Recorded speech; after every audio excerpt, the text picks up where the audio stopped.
Anasmo's novellas audio series features A Peaceful Gateway. It is a fictional story that tells how a family passed through tragedies and destiny turned their lives around to help others. Please subscribe and share our free series with others. Episode 2, The Call. Ariana turned her attention to finding a new school for her children, but every school rejected them due to the rumors surrounding the ranch. Ariana became stressed, and Matus advised her to seek admission for the children in a faraway town where they hadn't heard about the cursed ranch. Ariana agreed to that plan and tried to take a shot at it. Ariana's determination to secure her children's education led her to seek admission in various schools, but fate seemed to be against them. Rejection letters piled up, and hope began to dwindle. However, she refused to give up. After weeks of searching, she finally received a letter of acceptance from a school, which was far away from the town. I cannot believe it. We did it, kids. You're going to get the education you deserve. Ariana exclaimed, tears of joy streaming down her face. But the joy was short-lived. The transportation cost to commute to the school became a significant burden, and the long journey took a toll on Tyler and Betty's punctuality. The school principal, though understanding, cautioned them that continued tardiness would result in expulsion. We're trying our best. Principal, please understand our situation. Ariana pleaded. Despite their efforts, the family struggled to make ends meet, and the transportation costs only added to their woes. The inevitable happened, and Tyler and Betty were expelled once again. Ariana was heartbroken, feeling as though she had failed her children. It's not your fault, Mommy. We will find another way. Tyler said, trying to comfort her. It was then that Matus, the old man, stepped in with words of wisdom. Ariana, I think your level of education is good. You have the skills. Use your skills to educate your children and the community. All the answers you seek lie within you, dear. Days later, Hector and Ariana prepared one room. Ariana began cluster classes in her makeshift classroom, determined to bring education to her children. No matter the obstacle, other village members who couldn't afford to take their children to school benefited from her free classes. She included farming education for teenagers, recognizing the community's reliance on agriculture. We're so grateful for your help, Mrs. Ariana. Our children are learning so much. Yes, thank you. Thank you. The satisfied villagers said, thanking her.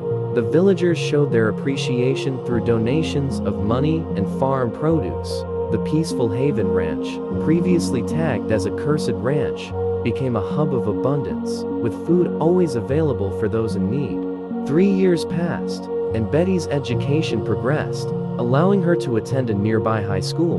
One Sunday afternoon, the nobleman Matus, who had grown fond of the Hector family, saw an opportunity to entrust them with his legacy.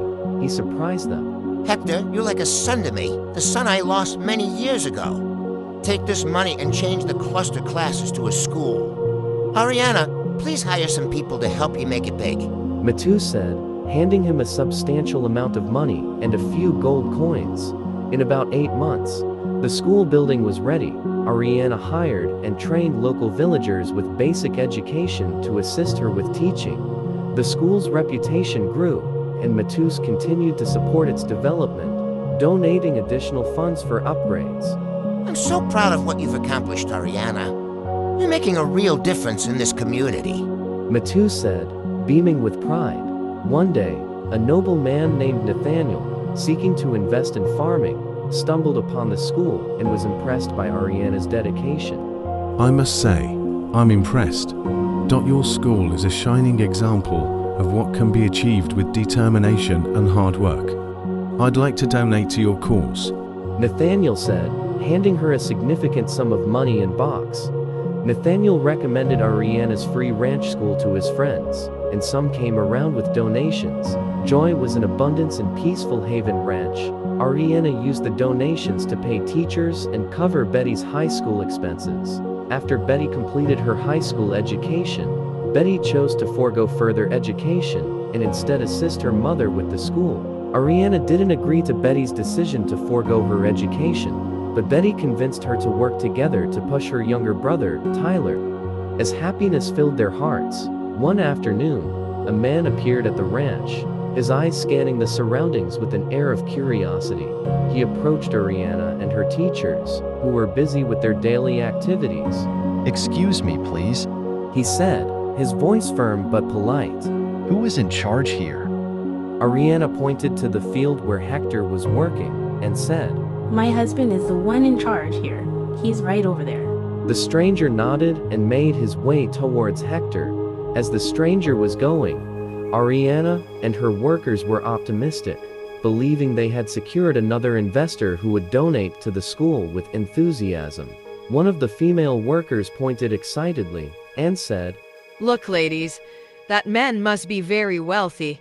His luxurious car is parked over there, and just look at his elegant outfit. Wow, we can expect something substantial from him. The workers' observation added to their anticipation, and they eagerly awaited the investor's donation, hoping it would be a significant contribution to their cause.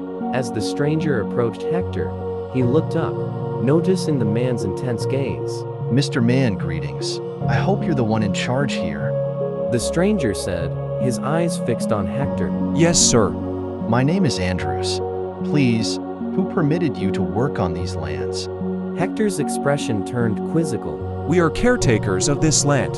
We've been living here for years. Andrew smiled, a cold, calculating smile. Ah, but that's where you're mistaken, Mr. Ah. Hector. Hector is my name. Well, Mr. Hector, you see, I hold the deed to this land. I'm the rightful owner of 50% of this ranch. He pulled out a stack of documents from his briefcase. Here's the proof. Have a look at it. I'm afraid you've been trespassing on my property all this time. Hector's eyes widened in shock as he scanned the documents. This can't be. The owners are dead. The story continues in the next episode. Mr. Andrews' revelation threatened to upend their peace, leaving the family's future uncertain. Will Andrews evict them, or will they fight back as they have spent a lot reshaping the ranch?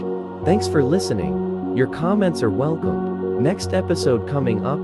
Follow us and subscribe to our channel. Hit the notification button for updates as soon as they are uploaded.